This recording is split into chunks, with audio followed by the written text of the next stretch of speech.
So here's another little video on footwear. Now, we're not talking about stilettos and platforms today, no. We're talking about something a little bit more serious here today. Now, everyone has their own pet thing that they think that you need to take when you go out into the back and beyond. But probably I think one of the most important things that you can have is actually good footwear, and probably a little bit better than these. These have seen better days. But particularly how to take care of your feet. Now, you can't walk to survival if you've got blistered feet. And so it's very, very important to take care of your feet. And also your own well-being. So that's being fit, and that's being in the right mental state of mind. Now, someone who knows quite a bit about this and who's had 7 years in the Australian Army as an infantryman is Damon, who is usually behind the camera. But today Damon is actually going to make a very, very sneak guest appearance with me on camera, aren't you, Damon? I am. And Damon's got some really good little tricks that he's shared with me over the years too, and have actually served me really well. So we're just going to run through a few little tricks that you can use to avoid those blisters and avoid those blemishes on your feet. So what would you say is probably one of the key things, Damon? Keeping your feet dry or wet, or? Yeah, I think keeping your feet dry is a very high priority. You got to maintain and keep an eye on your feet all the time. So, and you really got to know what your feet do in certain situations and how they act in certain environments as well. So if you're in a tropical environment, they're going to sweat, they're going to always be wet, so you've got to air them out. So when you get a chance to at camp or anywhere where you just get a spare 10 minutes, you've got to air them out, take one boot off at a time, so you've got another boot on. I mean, this is just stuff that I've learnt in infantry, so it's not really relevant, but it is nice to take them both off at camp and just air them out. But I think you can apply that in a different way there, can't you, Damon? So what you're talking about there is obviously making sure your feet are dry, and if you're in a hot tropical environment where the humidity is around about 80%, you're going to go through a few more socks, aren't you? So when you're at home, instead of thinking, oh, I'm going for 6 days, so I'll pack 6 pairs of socks, maybe chuck 8 in. Yeah, and that's what you just got to keep rotating the socks, and half the time I would never ever change my socks in about 4 days, and that would, you would notice the difference straight away, and it was such a nice feeling when you actually put brand new socks on. So it's almost a bit of a psychological thing too. Yeah. But keeping that bacteria down is obviously a real key problem too, particularly if you're doing long hikes or you're running up sand dunes constantly and your feet are shuffling backwards and forwards. You're going to get blisters forming, and you don't want them to get infected. That's right. And when you're airing them in that time that you have to air them, get some baby powder in like a little, you can buy them from the shop, or talcum powder. Actually put it on your feet and it dries them out twice as fast, and it looks after them in between the toes, and because all those places you can't get to when you just dry them by the air, and that really helps fasten the process. Another things you need to keep in mind when walking longer distances when you need to is you get little signs, what they call hot spots. So it's where your foot, usually at the heel here, you get hot spots around here. It's where there's friction, where your foot's going up and down the whole time, so your heel will actually get what they call a hot spot, and you can get them up here around the toes, and just where there's constant contact with your foot on the shoe. So what you need to do to prevent after hot spots they become blisters pretty much. So that's where you don't want to be. You don't want to have blisters, because blisters really hurt, and you got to push through them, but they bleed, they can get infected, and all kinds of nasty things can happen. So what you should bring with you all the time when you know you'll be doing any walking is bring a blister pack. So in that blister pack you'll have strapping tape, bandages, and just all the things you need to prevent and to fix and just to look after blisters when you get them, because you probably will still get blisters because you won't know your feet until you've walked lots and lots and lots and know exactly where to put the prevention straps before you actually walk. So that's another thing you can do, is actually strap your feet before you even start walking, so you won't get blisters at all. And that's really what, because I've never got blisters now that I know where all my bad spots are. I've got a bad spot right underneath my big toe, so I strap my big toe and I don't get blisters there. So I guess it's all about, even if you're looking at where your hot spots might form, even just looking in soft sand or mud, you can see where the sole's more pronounced. And that's obviously where your pressure point's going to be, and that's where you're going to get your slip and slide action within your boot. Yeah, it's all about the boot as well. Like, if you've got a really dodgy boot, like the boots that we're both wearing right now are terrible. You probably can't. They're just work boots, steel cap boots, and they're terrible boots to walk in. You wouldn't walk like 30 k's in them because you'll definitely get blisters a lot faster. You want sturdy boots that are worn in. Now you don't go to a camping store and buy a brand new set of hiking boots and go do a massive like 80k walk over 3 days, because you will have very sore feet. You got to wear them in. You got to go for small walks, wear them in, and like these ones are leather, so they like these are really comfy now. Not that I wear these anymore because they're a bit far gone. Just a bit. Yeah. So and there's even little tricks of like wearing your shoes in, your boots in. What I like to do with leather ones is actually put them on and go walk down a river in them, and then they actually form to your foot whilst they're wet, and they soak and they stretch and they semi-mould to your foot, and that's what you really want. Like, you want your boots to be your boots, on your foot, because if you put someone else's boots on, it's completely different. Even if you're the same size foot, it feels different. So that's another trick, and that fastens up the process of wearing in the boot. Otherwise, just go do little walks and even wear them around the house if you're allowed. And then take the dog for a walk in your new boots, but you really got to wear them in for them to be comfortable as well. I think the most important thing, as Damon's made clear, is that getting a right pair of boots, and really you can't scrimp on it too much. Now, there's a lot of boots out there on the market, particularly a lot of boots nowadays, and manufacturers are going away from the old tried and trusted leather, and they're moving towards the Gore-Tex. Now, Gore-Tex is fine, it's great, it's waterproof, it dries very quickly, it's reasonably resilient. Obviously we're a little bit old school, so we still like to go for the leather, but obviously we've got, OH&S has come in a lot more. There's steel cap boots are prolific throughout any workwear store, and now they're moving into Kevlar. So it is a bit of a battlefield to actually try and find the right boot that suits you, and everyone has slightly different feet.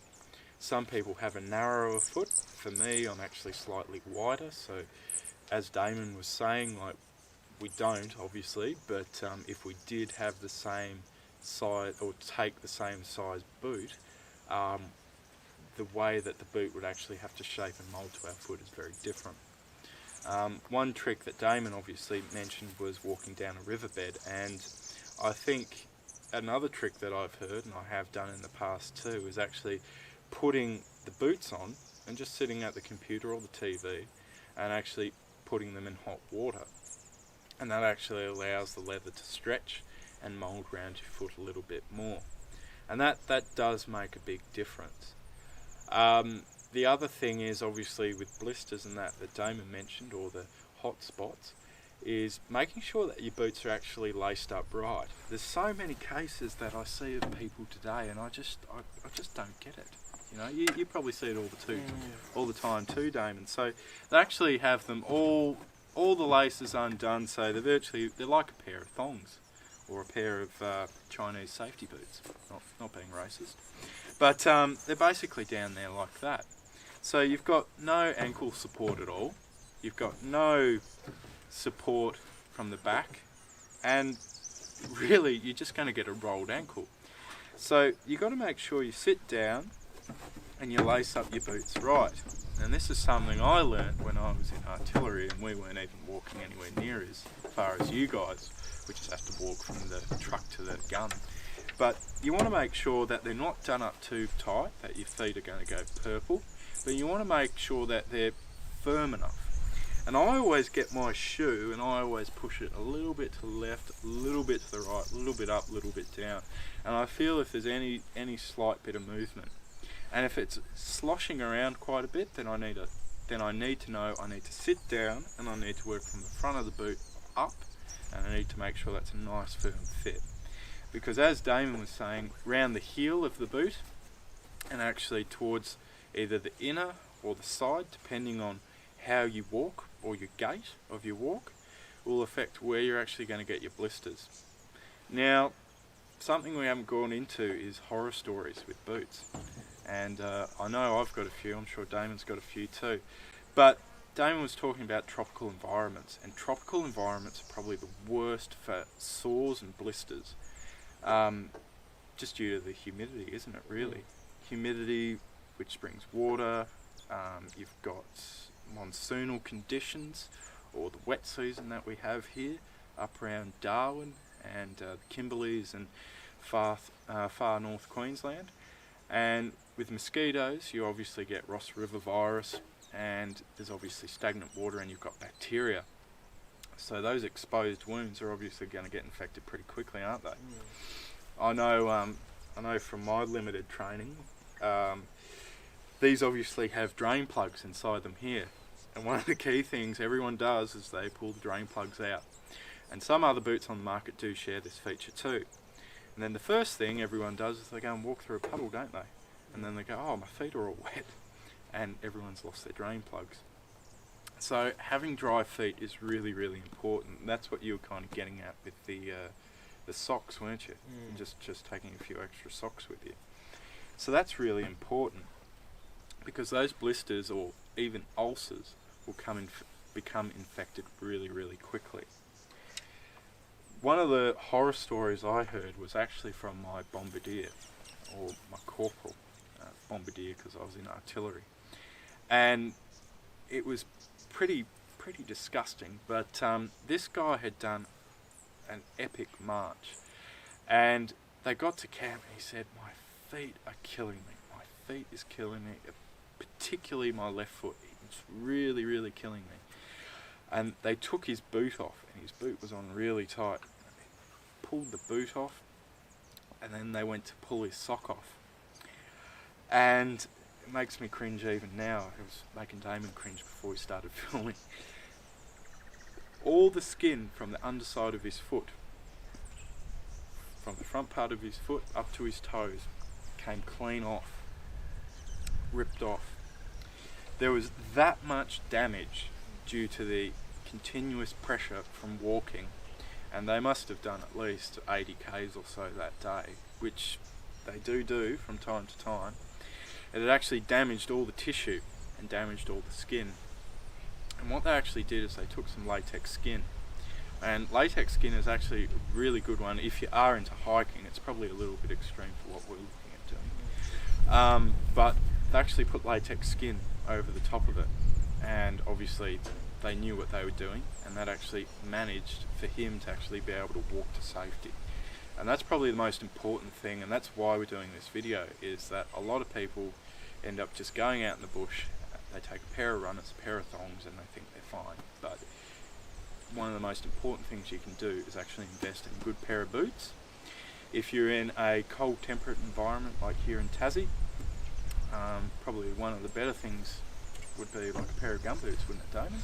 The amount of ponds we've got around the place. Yeah. And I have seen people wear waders before in the past too. So yeah.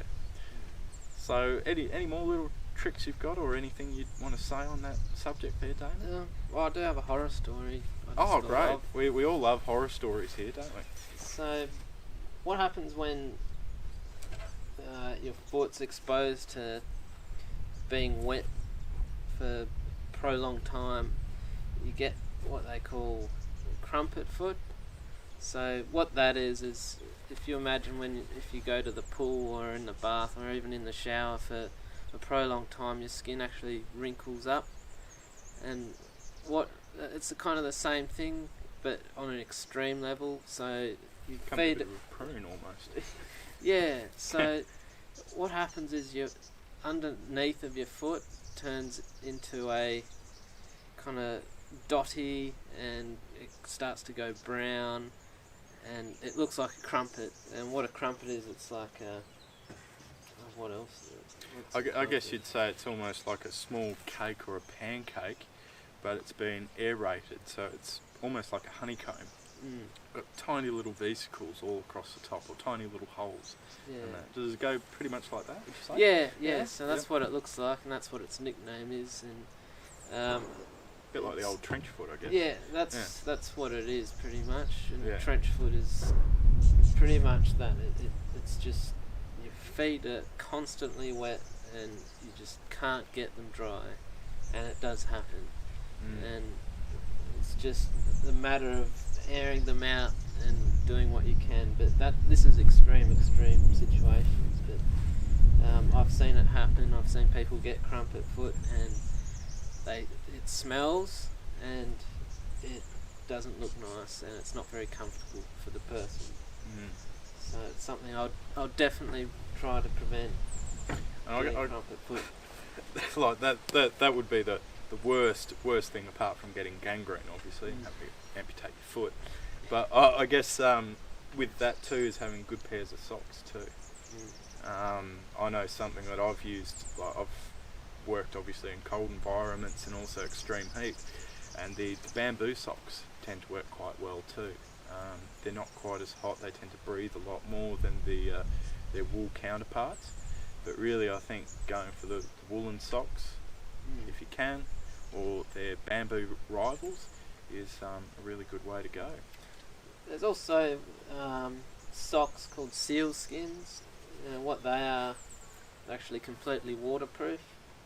So it helps, but your feet still sweat, so they're still going to get wet. So you still got to air them out. So you might as well wear a plastic bag over your sock. So you could get crumpet foot from that, don't you? You could. So you could. You can't win. You can't win. So but I guess it's just having that continuous maintenance. Even if you're in your car and you've been out and you've gone through a bog hole or whatever, just turning the heater on or putting it to where the exhaust runs underneath the car, just helping them to heat up a little bit, letting your feet air out a little bit too. I think one of the key things that I learnt from hiking was that you always take two pairs, and you take your boots, and then you can have your runners or something nice and comfortable to wear around camp at night. And it's a good idea too, because you might end up putting your foot into a puddle, or your boot like these here could end up getting a tear up the side, and then you've got no decent footwear. And you can only do so much with tape and super glue, can't you? You know, so yeah. But anyway, I think that pretty much covers it, don't you think, Damon? I think so. Yeah. So anyway, I hope that's been helpful for you guys, and please make sure that you subscribe to our YouTube channel above. And if you're viewing this on Facebook too, and you haven't liked it already, then, well, you're missing out, aren't you? So click that like button and be sure to follow us.